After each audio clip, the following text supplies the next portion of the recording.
ফাতেমা ফাতেমা রে আব্বার শরীর ধরে আব্বা আব্বা বলে ডাকে। আজকে যে কোন আব্বার শরীর ধরে আব্বা আব্বা বলে ডাকছে, আব্বার যেন কোনো সারা শব্দ পাচ্ছেন না গো, আব্বার কোনো উত্তর পাওয়া যায় না। ফাতেমা বলছেন আব্বা গো আমি মা হারিয়েছি, আজ আব্বা হারালাম। এই আব্বা গো আমি একবার পৃথিবীর জমিনে যেতে হয়ে গেল।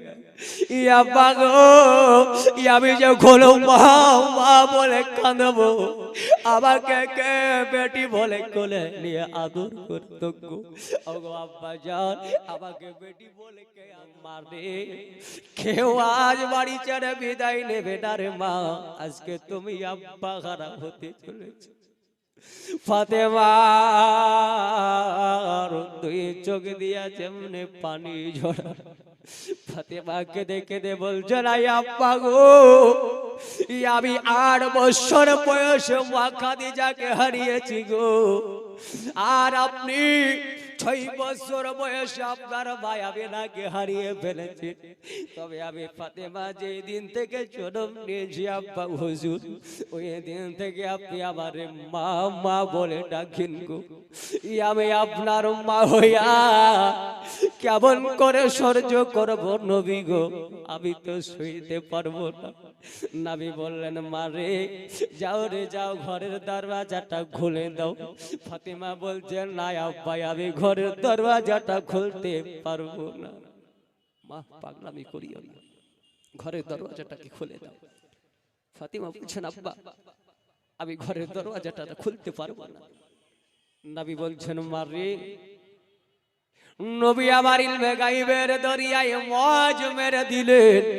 নবী বলছেন মাগো আমার ইন্তেকালের 6 মাস পর বেটি তোমারও ইন্তেকাল হয়ে যাবে। ফাতেমা গো ফাতেমা এই 6 মাসের মধ্যে ফাতেমা তুমি যেন চোখের পানি ধরে কাঁদিও না রে বা কাঁদিও না।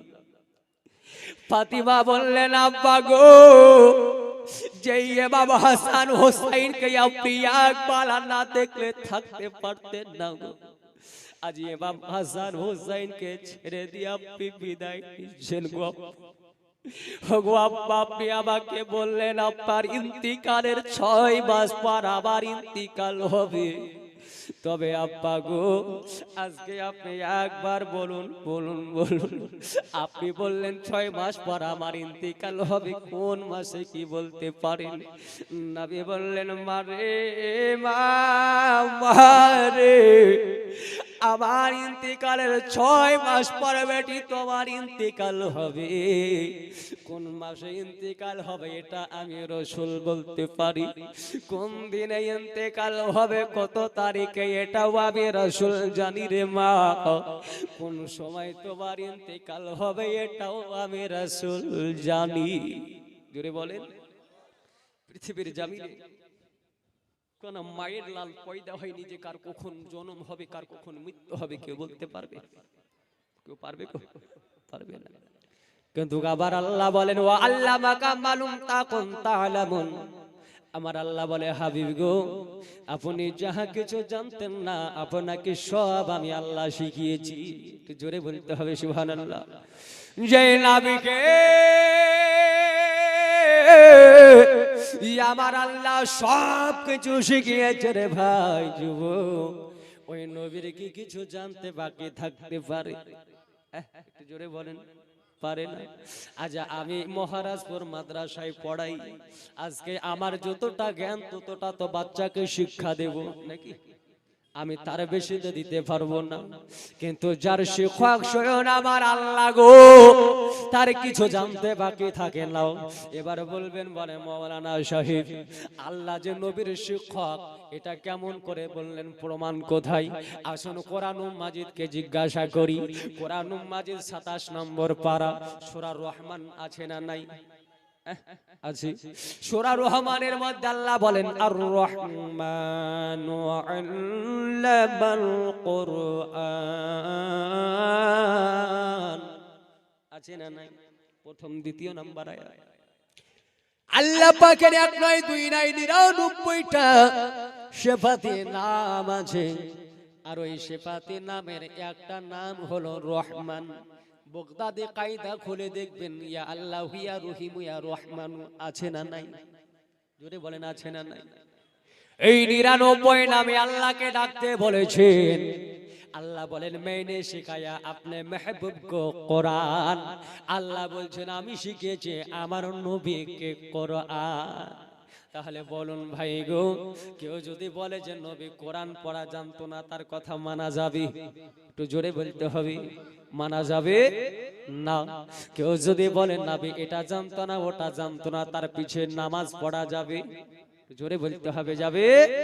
তাকে দিয়ে বিয়ে পড়ানো যাবে? তাকে মসজিদের ইমাম বানানো যাবে? জি না, মুসলমানও মানা যাবে না, তাকে ইমাম বানানো যাবে না, যাবে না।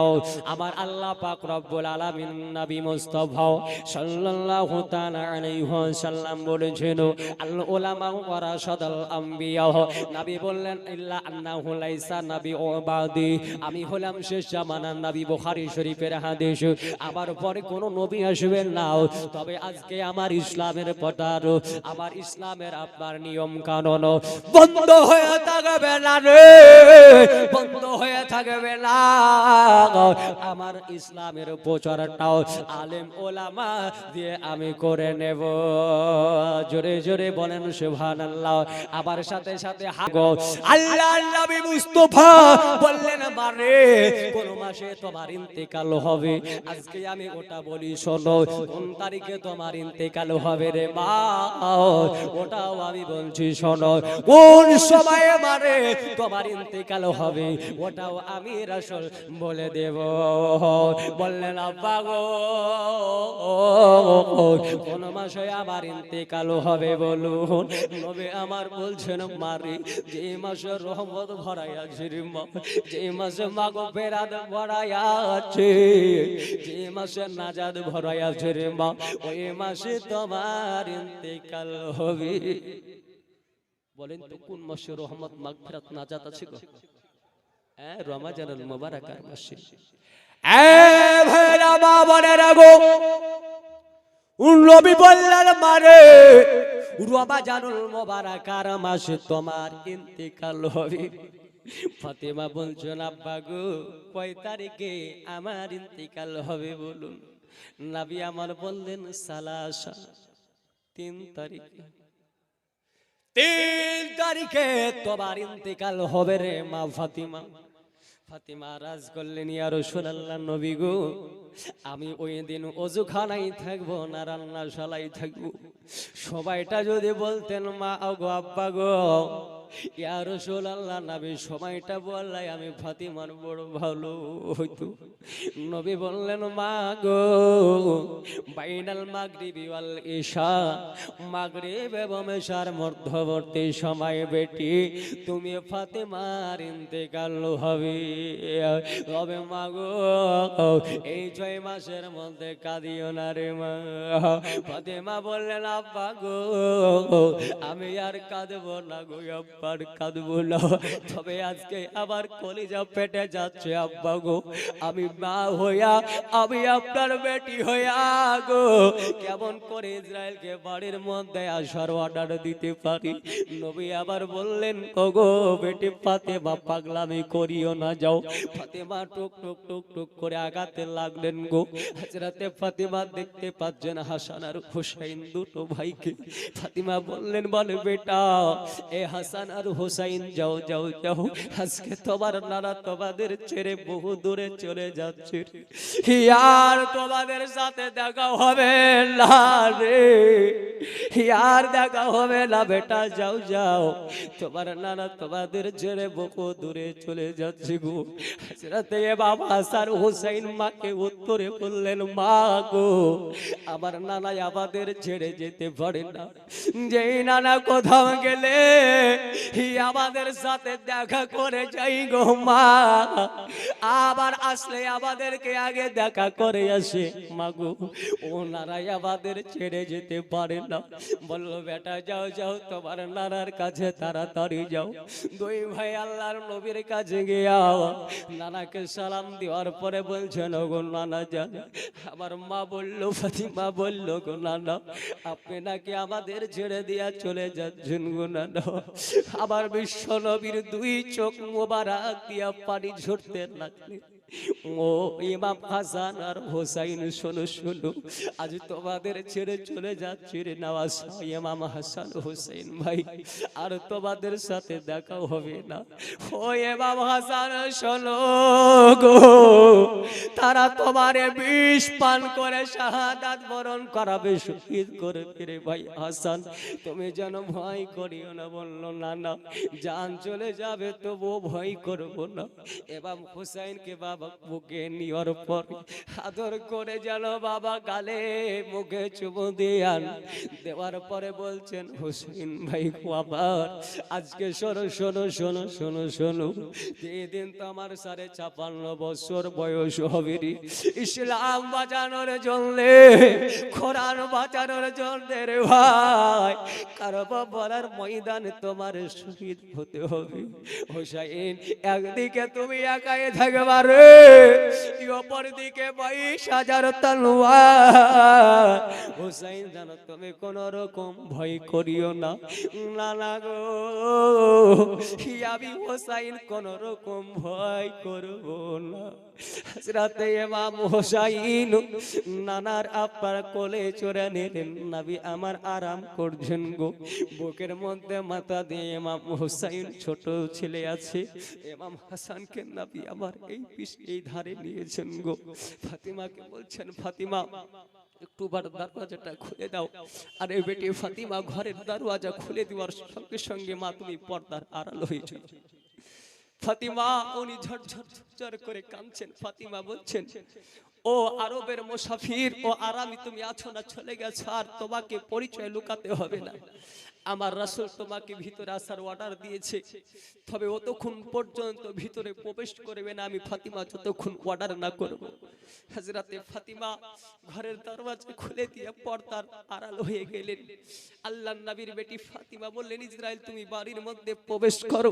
হযরত ইসরাইল মালাকুল মাউত বাড়ির মধ্যে প্রবেশ করলেন। দেখতে পাওয়া যায় হযরত ইমাম হাসান হুসাইনকে নিয়ে আবার নবী মুস্তাফা উনি আবার আরাম করতে আছে গো। আল্লাহর নবী মুস্তাফা সাল্লাল্লাহু আলাইহি ওয়াসাল্লামকে আপনার ইসরাইল ফেরেশতা সালাম দিলেন, আসসালাতু ওয়াসসালামু আলাইকা ইয়া রাসূলুল্লাহ, আসসালাতু ওয়াসসালামু আলাইকা ইয়া হাবিবাল্লাহ। সালামের উত্তর দেওয়া হয়ে গেছে। আবার নবী মুস্তাফা বলছেন বলে ইসরাইল আজকে তুমি যে জন্য এসেছো, আজকে ওই কাজটা করার পূর্বে একটা কথা বলি তোমারে শোনো। বলছে ওগো ইয়া রাসূলুল্লাহ কি বলবেন? আল্লাহর নবী বলছেন ইসরাইল বলো, আজকে আমার জানটা রূহটা নিয়ে যাওয়ার জন্য এসেছো, আমার গুনাহগার উম্মতের জানটা কেমন ভাবে তুমি কবজ করো বলো।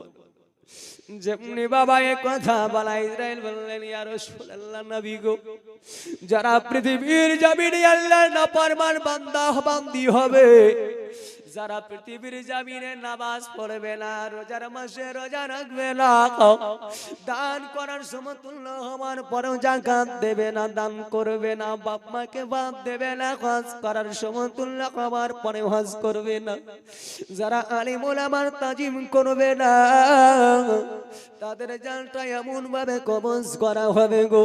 আজকে বলা হয়েছে যখন উহুদ পাহাড়টা যেন তার বুকের ওপর চললে তা যতটা কষ্ট হবে না তার চাইতে বেশি কষ্ট হবে যারা আল্লাহর নাফরমান বান্দা। নবীর দুই চোখ দিয়া পানি মোবারক ঝরতে আরম্ভ করলেন। নবী বলছেন ইসরাইল গো, আল্লাহ তাআলা আল্লাহ পাকের নাফরমান বান্দা বান্দিকে আর তোমরা কষ্ট দিও না। হে মালাকুল মাউত গো, আমি তোর নবী মুস্তাফা আল্লাহ আমাকে রহমাতাল লিল আলামিন নবী করে বানিয়েছে গো। আল্লাহ কোরআনের মধ্যে বলেন ওয়া মা আরসালনাকা ইল্লা রাহমাতাল লিল আলামিন। আল্লাহ বলেন নবী গো আমি আপনাকে জগতে পাঠাই না, প্রেরণ করি নাই, যদি বা করেছি তো রাহমাতাল লিল আলামিন নবী করে। জোরে বলেন সুবহানাল্লাহ। আল্লাহ বলে নবী গো যদি আপনাকে পাঠিয়েছি তো দয়ার সাগর করে, রহমাতাল লিল আলামিন নবী করে। আজকে আল্লাহ আমাকে দয়ার সাগর করে বানিয়েছে গো। ও মালাকুল মাউদ গো, যারা আল্লাহ পাকের নাফরমান বান্দা বান্দি, যারা আমার গুনাহগার উম্মত উম্মতি হবে গো, তাদেরকে কষ্ট না দিয়ে আমি রাসূল আমারে কষ্ট দাও।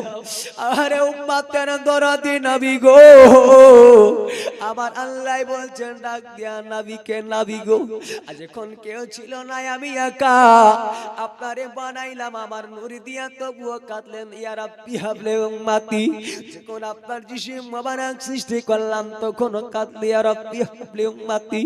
যখন আপনাকে তারকা বেশে রাখলাম তখন কাঁদলেন ইয়া রাব্বি হাবলি উম্মতি। নবী গো দোস্ত গো, যখন আপনাকে আপনার বলা হয়েছে মায়ের গর্ভ হতে জগতে জমিনে পাঠালাম তখন কাঁদলে ইয়া রাব্বি হাবলি উম্মতি। 63 বছর জিন্দেগিতে তবুও কাঁদছো ইয়া রাব্বি হাবলি উম্মতি। নবী আবার পর্দার আড়াল হয়ে যাওয়ার পরে নবী কাঁদেন ইয়া রাব্বি হাবলি উম্মতি। আবার গুনাহগার উম্মত উম্মতির কি হবে গো? আমার নবী মুস্তাফা এরই জন্য কাঁদে।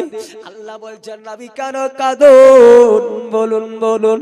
আমার নবী বলছেন আল্লাহ কাল্লা আমি যে দয়ার নবী গো, আমি যে মায়ার নবী, আবার একটা গুনাহগার বান্দা বান্দি যদি আপনার একটা গুনাহগার বান্দা বান্দি আমার একটা গুনাহগার উম্মত উম্মতি যদি জাহান্নামে চলে যায়, এরই জন্য আমি রাসূলুল্লাহ চোখের পানি ঝরে ঝরে কাঁদছি।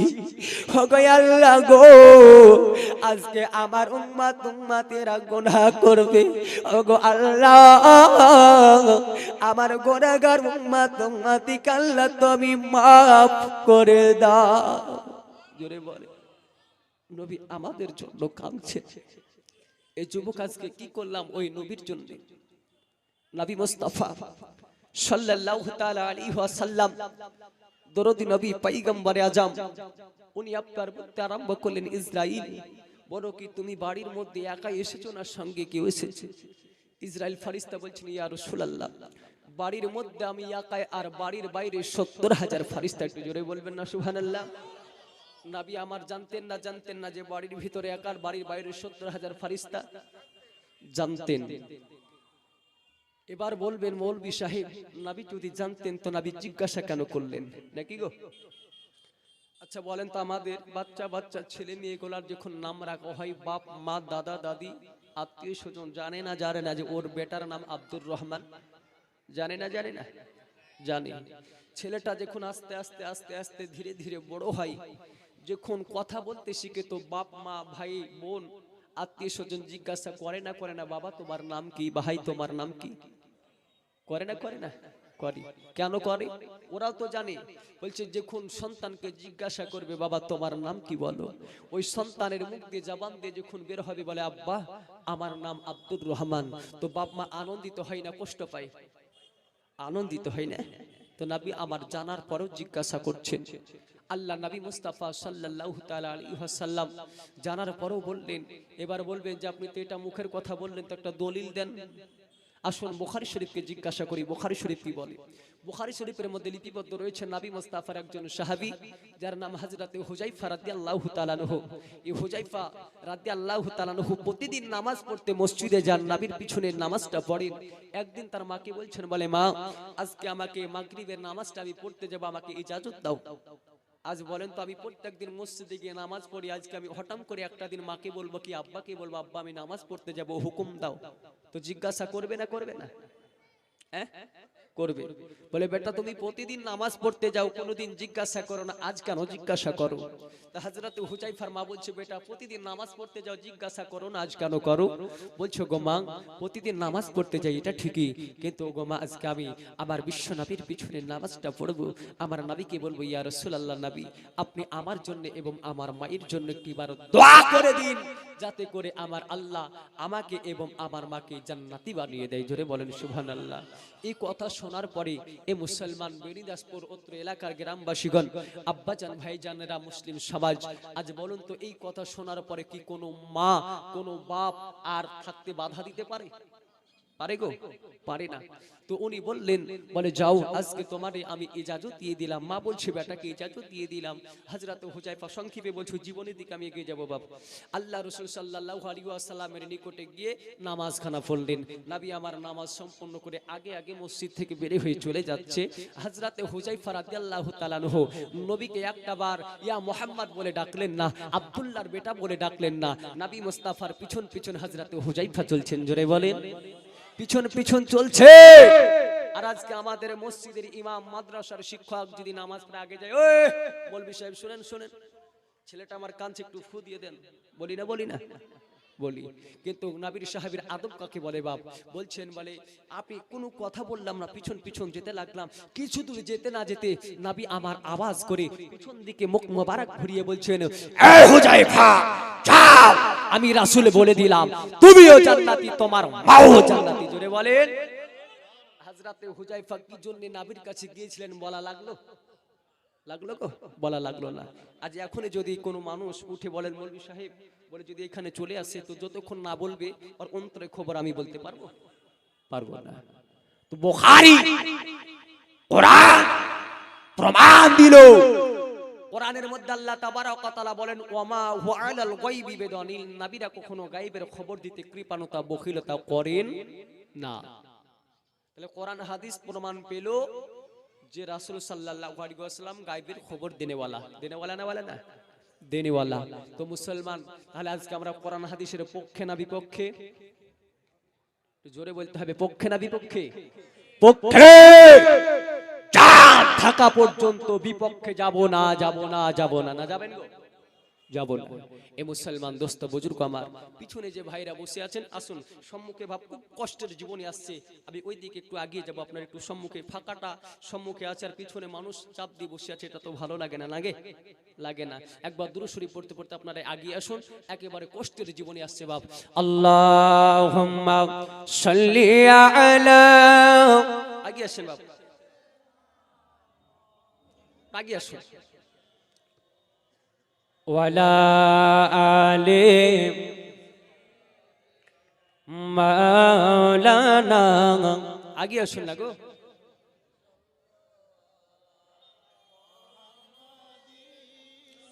সাল্লাল্লাহু আলা মুহাম্মাদ, নবী ছাড়া খোদা পাবি না রে দিওয়ানা, নবী ছাড়া জান্নাত পাবি না, নবী ছাড়া আল্লাহ পাবি না রে দিওয়ানা, নবী ছাড়া খোদা পাবি না। এ আল্লাহ বলেন কোরআন পাকে,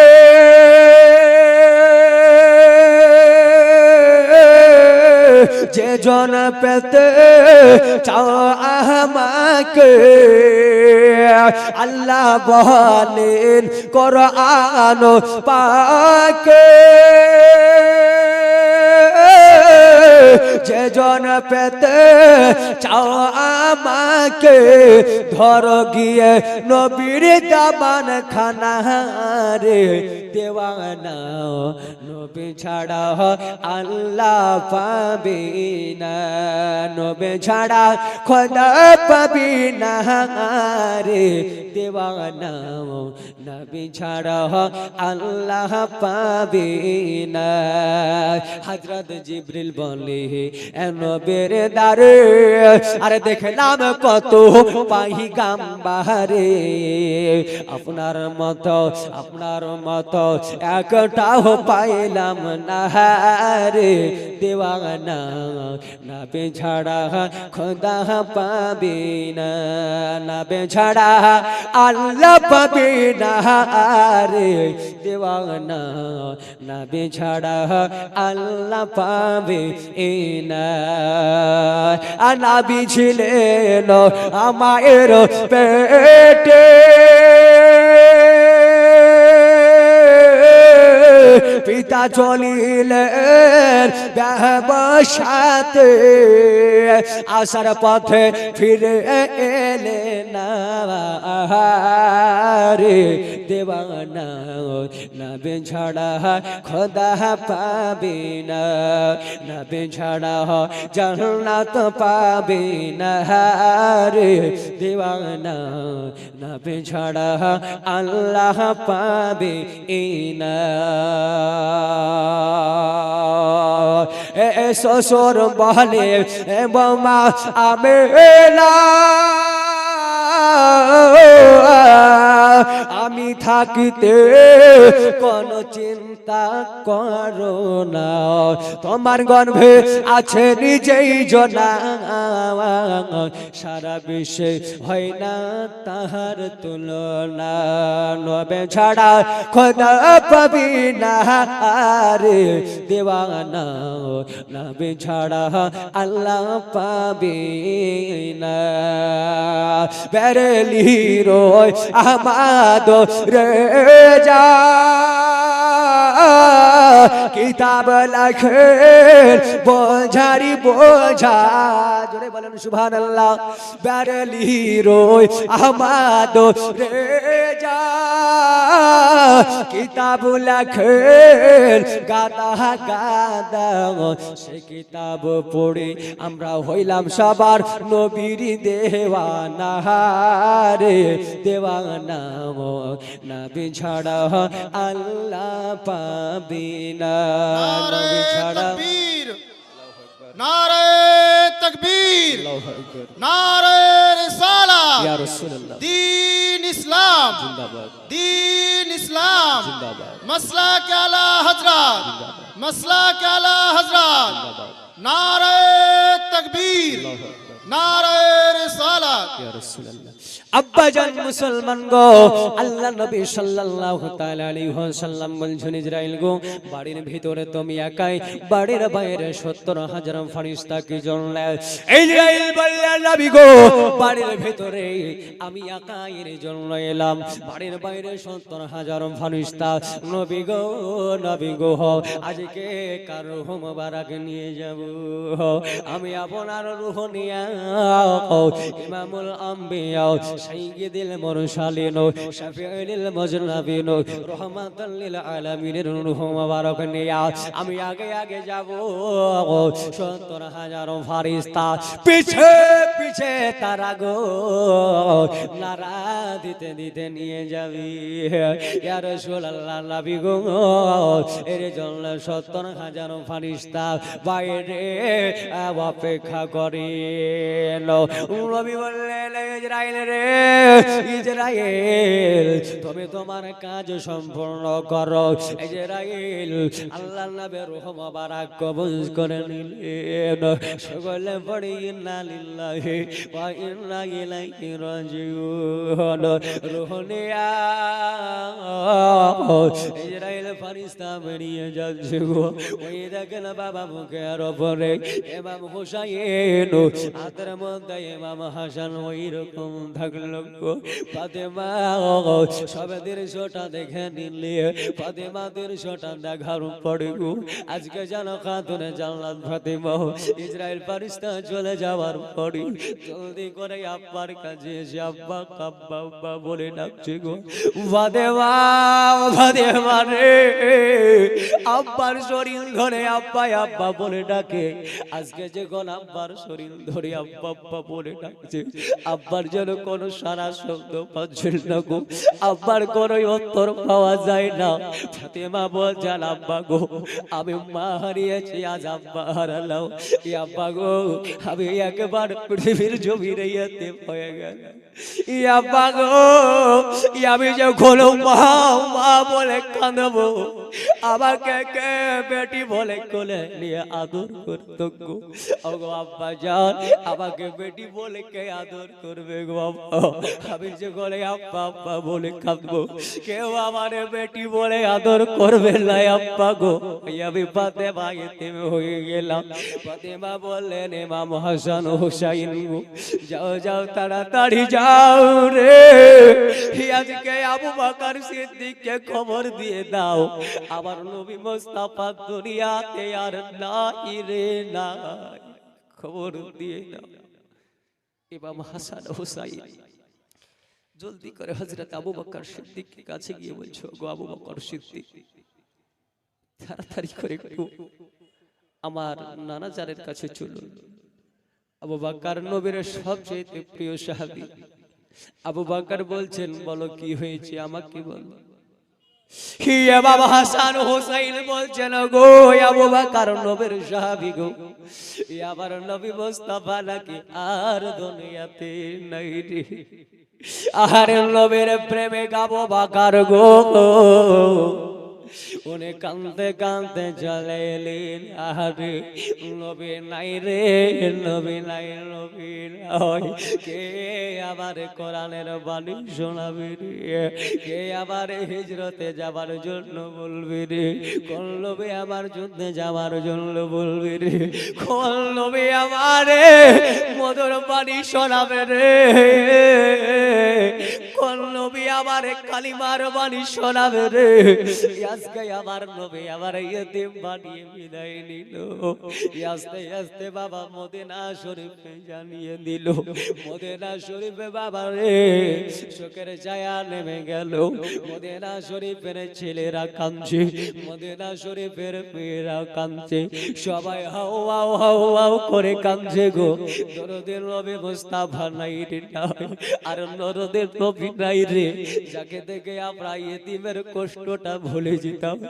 যে নবীকে দেখলে আমাদের দুঃখ দূর হয়ে যেত রে, যেই নবীকে দেখলে আমাদের খোদা দূর হয়ে যেত, যে নবীকে দেখলে পিপাসা দূর হয়ে যেত, যেই নবীকে না দেখলে রে আমাদের কলেজা মানে না, যে নবীকে দেখলে চোখের ব্যথা দূর হয়ে যেত। আজ ওই নবী আমাদের ইতিম বানিয়ে চলে গেল, চলে গেল। নবী গো মায়ার নবী গো আবার ইতিম বানিয়ে চলে গেলেন। কে আবার বলবে আবু বকর আমার সাথে মক্কা ছেড়ে মদিনা যেতে হবে। নবীর প্রেমিক সাহাবী গো উজাড় নয়নে কাঁদে, কাঁদে রে বাবা কাঁদে। মদিনার বাচ্চা বাচ্চা ছেড়েরাও কাঁদছে, বাচ্চা বাচ্চা মেয়েরা কাঁদছে গো। এ বাবারা যেদিন নবী আবার মক্কা ছেড়ে মদিনায় হিজরাতে গিয়েছিল গো, ওই দিন মদিনার বাচ্চা বাচ্চা ছেলেরা, মদিনার বাচ্চা বাচ্চা মেয়েরা, যুবকেরা জওয়ানেরা সবাই একটা স্লোগান দিয়েছিল, তালা আল বদরু আলাইনা মিন সানিয়াতিল বাদাই ওয়াজাবা শুকরু আলাইনা মাদানিল্লাহি দাই বলে সবাই তাকবীর দিয়েছিল রে। তারা বলেছিল আজকে আমাদের দেশে 14 তারিখে পূর্ণিমার চাঁদ উঠেছে রে, 14 তারিখে পূর্ণিমার শরীরে দাগ আছে রে, নবীর চেহারাতে দাগ নাই রে।